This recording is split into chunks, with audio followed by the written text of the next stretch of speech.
We improved in a few areas.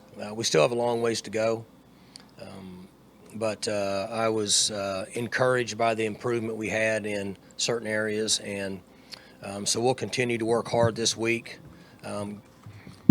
at Oklahoma State, and then we'll come up with a good game plan and get started when the guys get back to work tomorrow.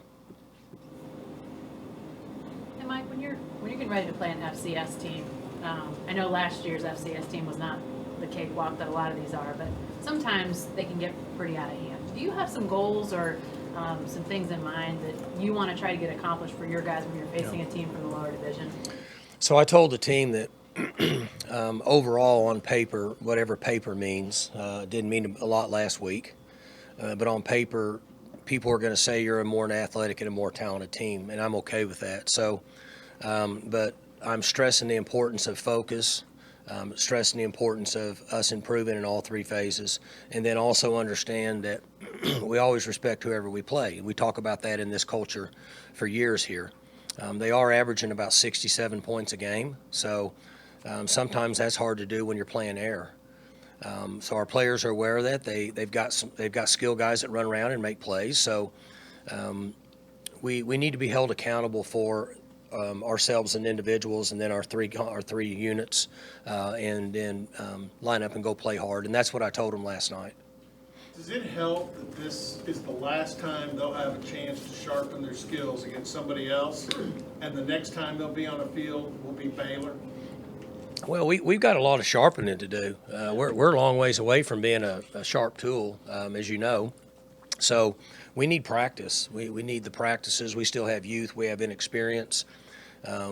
We cut down mistakes considerably, but we still have more mistakes than what we would have on a very productive year per week. So we've identified those. We've come up with plans we think helps us to eliminate those as we move forward. And we need good practices this week. And, we'll worry about the next one later. But for the most part,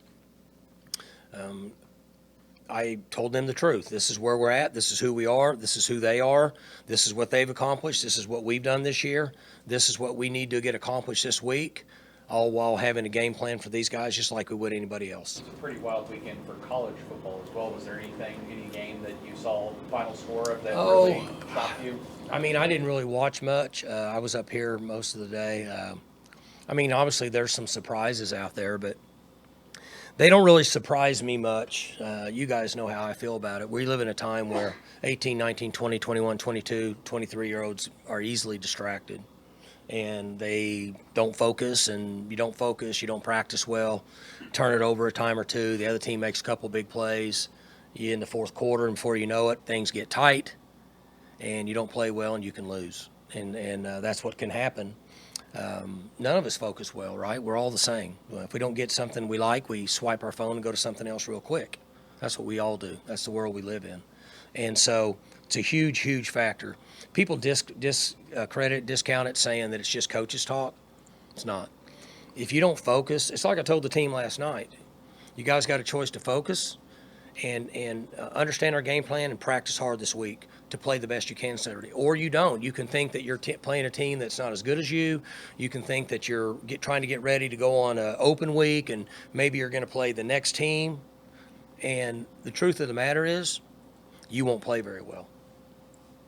So I think a lot of times people don't put enough into, if you can't keep them focused, it's really hard for them to play well every Saturday. And certainly that's what we have to do at Oklahoma State. We don't have the luxury of rolling our helmets out on the field and saying we're going to win. It's never been that way here. You've always said that the polls shouldn't come out as early as they do. Does a weekend like this past weekend kind of go into that where you don't really know who's the best team? I don't think there should be any polls till October 1st, just because how do we really know, right?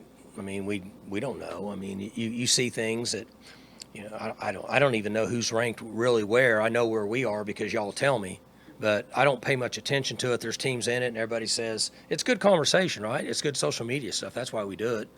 That's why somebody does it. But October 1, usually have a pretty good feel for where everybody's at. And I think that's probably a fair estimate. There's teams that are going to be ranked in the top 15 in the country that don't deserve to be ranked in the top 15 in the country. And there's teams that are in 25 to 35 that probably deserve to be in the top 15. We just don't know it yet.